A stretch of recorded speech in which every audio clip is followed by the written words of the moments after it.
Сәлам дуслар, сезнең белән Яшьләр авазы сәхифәсе һәм мин Регина Зарипова. Без бүген шәһәребездә урнашкан халыкара милли китапханәгә юл тотабыз. Ни өчен? Беренчедән, соңгы матбугат битләре белән танышырга, икенчедән, анысын хәзер ачыкларбыз. Халыкара китапхана белән без һәр чак элемтәдә торабыз һәм милли темаларны яктырткан чаралар белән даими танышып барабыз. Рәсәйдә бердән-бер бу китапхана менә 15 ел дәвамында өлкәдә яшәүче төрле милләт халыкларының мәдәниятен берләштерүче күпер булып тора. Бу уңайдан шәһәребезнең бер төркем яшь буын вәкилләре бүген китапхана хезмәткәрләрен котларга килгән. Бөтен мәгълүматларны да пәрәвез челтәре аша алу мөмкинчелеге булган хәзерге заманда яшьләрнең менә шулай китапханага килеп татар китаплары белән чын-чынлап кызыксынуы зур игътибарны җәлеп итә.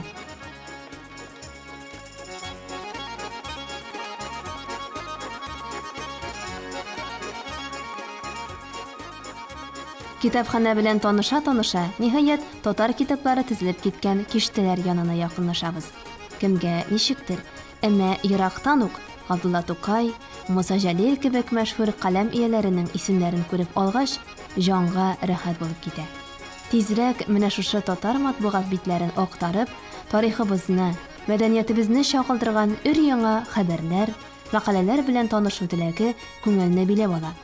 Яшьләр бирегә буш кул белән генә килмәгән. Китапхана исеменә һәрберсе бүләккә татар телендә нәшер ителгән басмалар алып килгән. В вашей библиотеке в этом году исполняется 15 лет, а мы бы хотели преподнести вам такой небольшой подарок, книги на татарском языке. Хотелось бы, чтобы ваша библиотека развивалась. Китапхана хезмәткәрләре яшьләрнең бу ниятен хуплап, без китап белән кызыксынып яшәүче мондый затларның булуына тик шатланабыз гына дип белдерде.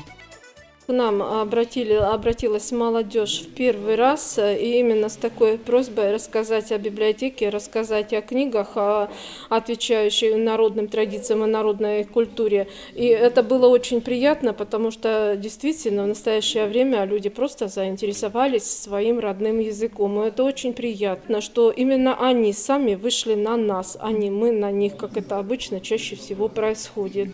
Китап белем шишмәсе диләр. Әгәр дә бер тапкыр кулыңа кызыклы китап алып укысаң, аның тылсымлы көче сине әсир итә. Ахырга битләрен ачканчы, ул синең ахиратыңа, сердәшеңә әверелә. Бирегә нинди генә милләт вәкиле килсә дә, бу китаплар сараеның ишеге һәркемгә дә ачык.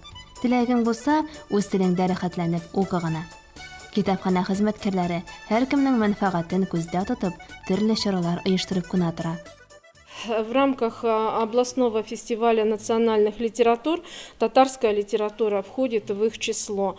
Мы уже были в области с татарской литературой, мы рассказываем об татарской литературе в местах компактного проживания татар. Мы чаще всего туда выезжаем, где рассказываем о татарской литературе, вывозим татарскую периодику, вывозим книги. Пушкин и Тукай.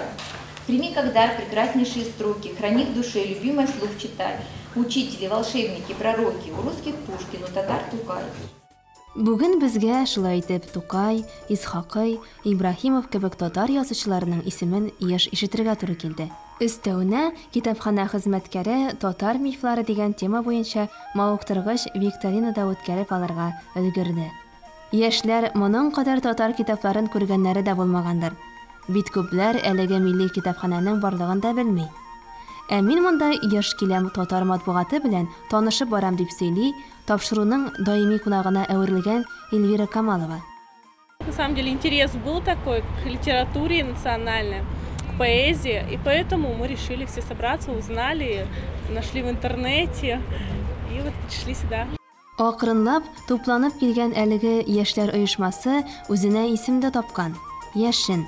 Яисә яшьләр бүген дип аңларга кирәк дип ассызыклыйлар. Оешма рәсми яктан теркәлеп бетмәгән әлегә, әмма эшләгән эшләре күренә. 23 сентябрь көнне мәсәлән, Репин урамы 40-нчы йорт адресы буенча урнашкан мөселман зиратын тәртипкә китерү эшләрен үткәрмәкчеләр. Бу чара 12 сәгатьтә башлана. Теләге булганнарны алар барысын да чакыра. Рәхим итегез.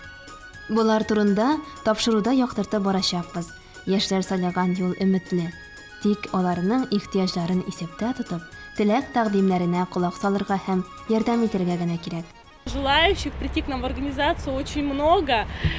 Мы стараемся всех своих друзей, все свое ближайшее национальное окружение приводить к нам, приобщать к культуре и традициям национальным. Барысында әлбәттә вакыт күрсәтер. Күңелләрегез көр, яшәү дәртегез, милли хисләрегез давыл, җилләргә каршы торырлык көчле булсын. Игътибарга алдыгызмы, дуслар? Шәһәребездә татар яшьләр тормышында җанлылык сизелә башлады. Бүген, мәсәлән, татар китаплары хакында сөйләштек, ә киләсе чыгарылышта татар милли ризыклары турында сүз алып барырбыз. Әлегә менә шулар. Уңышлар сезгә.